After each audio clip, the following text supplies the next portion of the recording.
Nestled in the heart of Puerto Rico, El Yunque National Forest is a place of breathtaking beauty and enduring mystery. In the fall of 1973, this rainforest became the stage for one of the strangest and most chilling encounters in UFO history.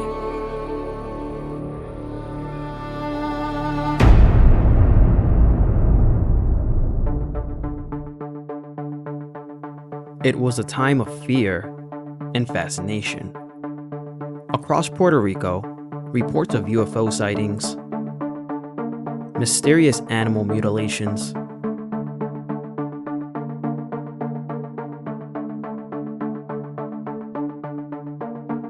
and even Marian apparitions filled the news.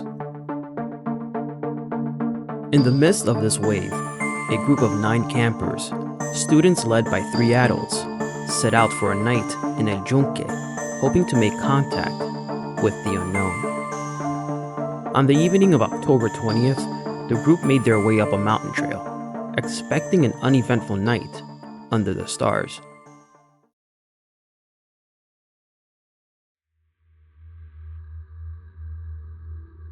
But as darkness settled, they encountered 3 strangers descending the path.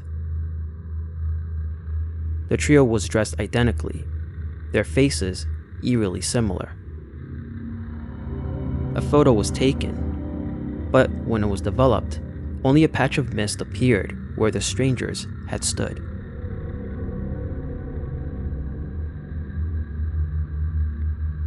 Later that night, the real terror began.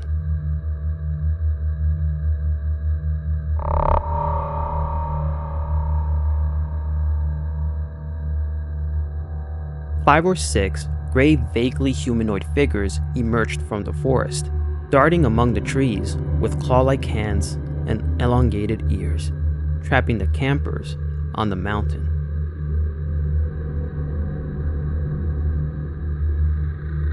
From a distance, one of the beings fixed its gaze on Heriberto Ramos, the group's leader.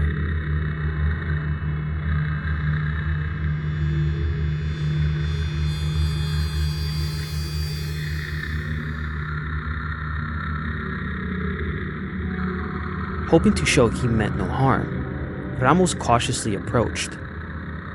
He later described this creature as having a triangular head and extraordinary eyes.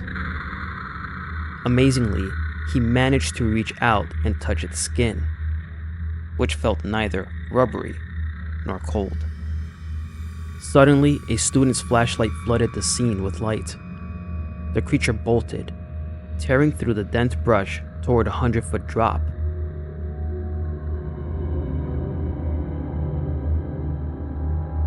Only to reappear instantly beside its companions.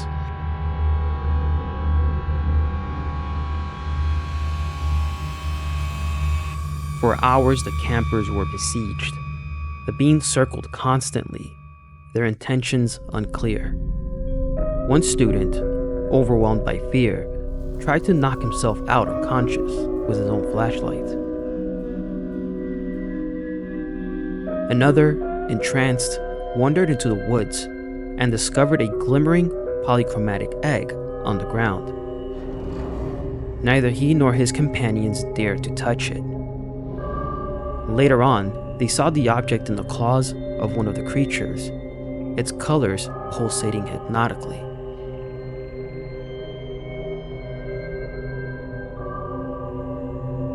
By sunrise, the creatures had vanished.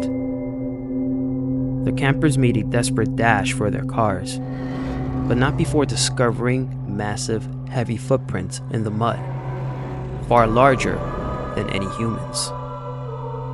They took photos and made plaster casts of the prints, but just a few months later, these materials were stolen by unknown parties, along with valuable infrared photographs. To this day, the El Yunque encounter remains one of Puerto Rico's most compelling unsolved mysteries.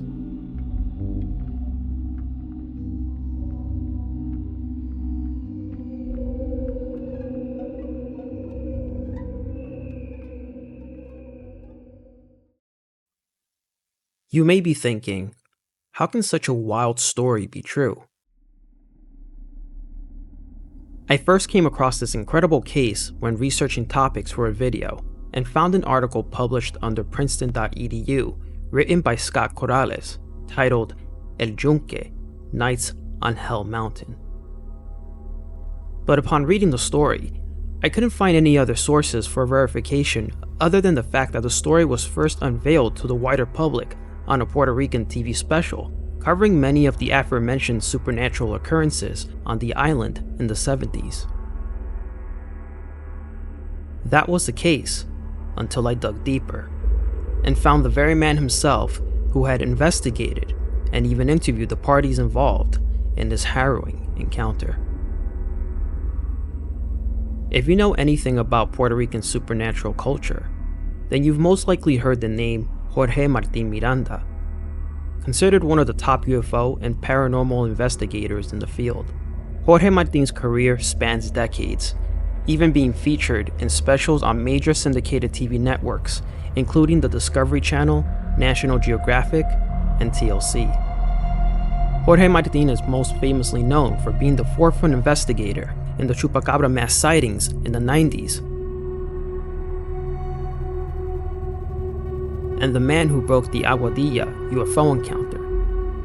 The footage, captured during a routine patrol by a team of US Customs and Border Patrol agents on the night of April 25th, 2013, is widely considered by many as one of the best pieces of UFO footage ever captured.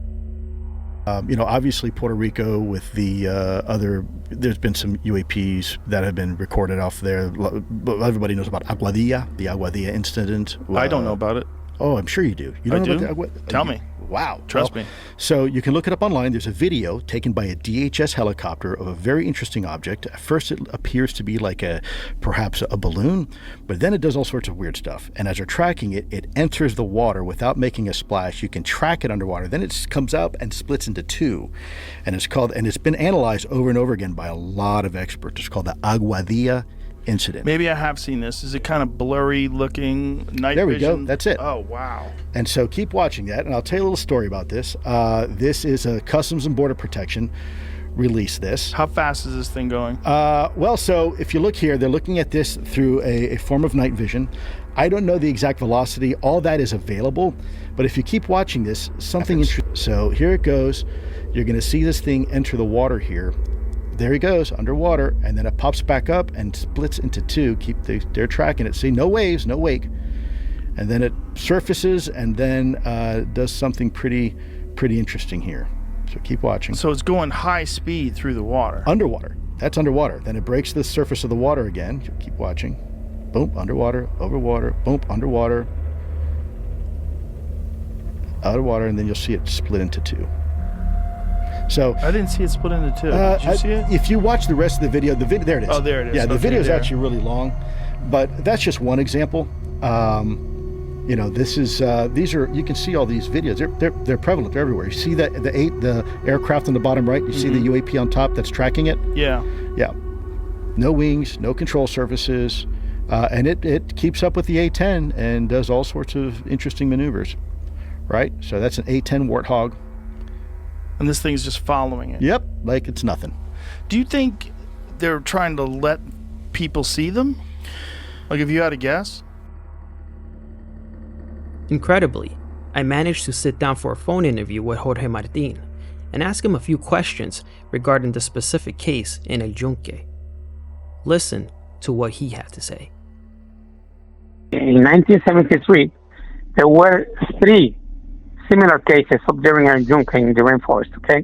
Mm-hmm. Different groups of youngsters went up there just to camp and see they could see any UFO, whatever, the matter was being discussed, that people were seeing things up there, And 3 different groups went up there in different dates, and the same thing happened to them, okay? It wasn't only that one that you mentioned from 1973. There were 2 more. Can you tell me a little more about those cases, if you don't mind?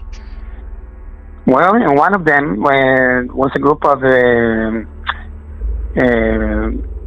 ham radio, enthusiasts. They went up there one day, just looking to see if there's was anything to what was said about UFOs and aliens and that sort of thing up there. And they, by surprise, they had this encounter with several creatures that surrounded them in several locations. And whenever they illuminated them with their beam flashlights, the beams would run away, jump through cliffs, etc. And then a little later they would be again in the same situation. And that lasted until about dawn in the morning when the sun came up, that the creatures left. But more or less the same situation happened in all three cases, okay? And the type of creatures described by the witnesses was more or less the same. Okay. The second one was this group of youngsters. One of them was an airline pilot. Or were teachers, etc., who were together up there one day, and the same thing happened to them. And the other group was the one in which Edwin Justiniano was together with some friends up there in the rainforest, and the same thing happened to them too. And the type of creatures they describe is more or less the same type of creatures that the others saw too up there.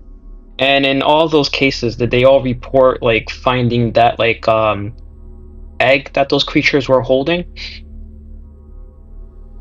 No, that was in one case.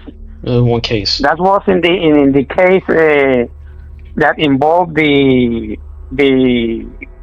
pilot and the teachers with several students. They saw in that group only, saw that one of those things that seems to be some type of leader or whatever was holding something like a ball or an egg with lights, that were blinking in several occasions. Let me ask you a question. What do you think that ball was? What do you think that egg was?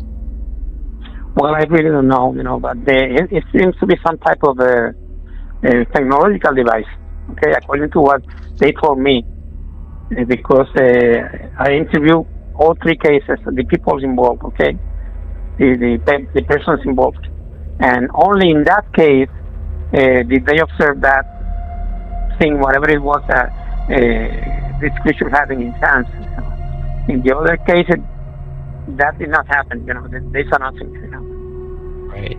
Wow, that's really interesting, because I was actually going to ask you if you could verify that case, but you just finished telling me that you actually interviewed the parties involved in all three cases. Yes, they are real. They did happen, okay? And they were very discussed here in Puerto Rico in the media, especially that one, in which the pilot and the teachers were involved with.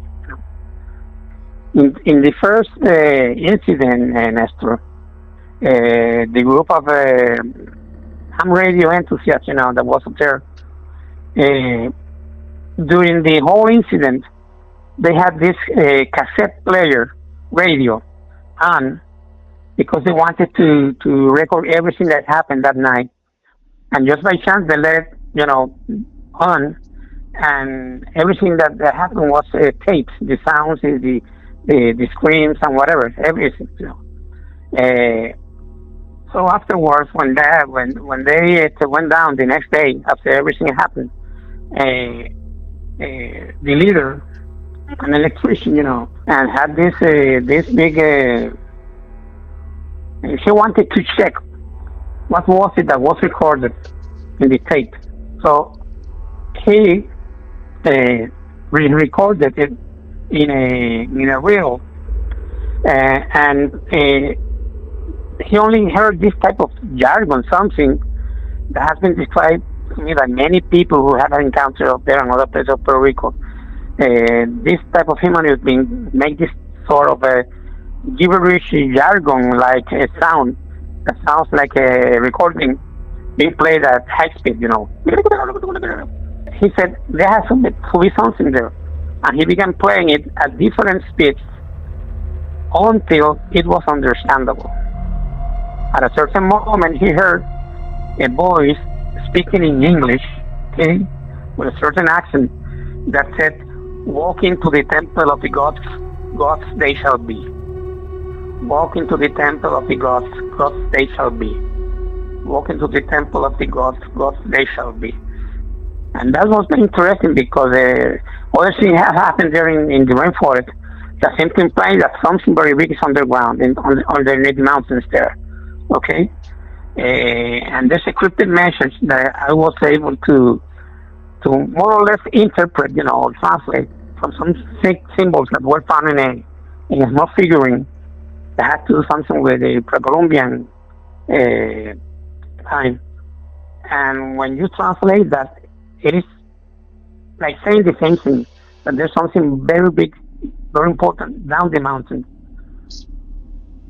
Okay, so they were saying that there's something inside of El Yunque, inside of that mountain. And there is.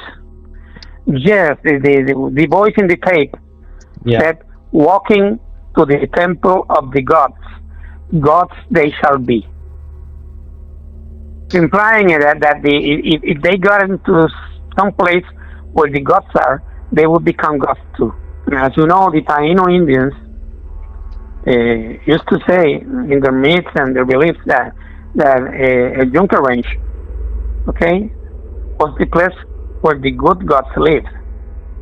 Okay. They call them the area was they call it the White Lands, because most of the time the tops of the mountains there are covered in white clouds, and they used to say that the good gods lived there in the rainforest. Okay. Jorge Martin has never given up on his pursuit of the unknown. In fact, to this day, he regularly posts content on his latest investigations through his social media channels, including a recent video on his YouTube channel where he interviews a local who lived in El Yunque. Fascinatingly, the beings that visited the man's home share very similar characteristics with the cases Jorge Martin just discussed in our interview, including the creature speaking in a strange gibberish language. As of late, Jorge Martin is also investigating a resurgence of gargoyle-type cryptids on the island. It is important to note that camping in El Yunque is strictly prohibited by the government today. While we may never know the depths of this mysterious territory, one thing is clear. There are forces beyond our understanding that have decided to make El Yunque their paradise. But as for their motivations, many theories abound. Whatever these otherworldly beings' intentions are, they make it adamantly clear that they want us to partake in it too. Walk into the temple of the gods, gods they shall be. Walk into the temple of the gods, gods they shall be. Walk into the temple of the gods, gods they shall be.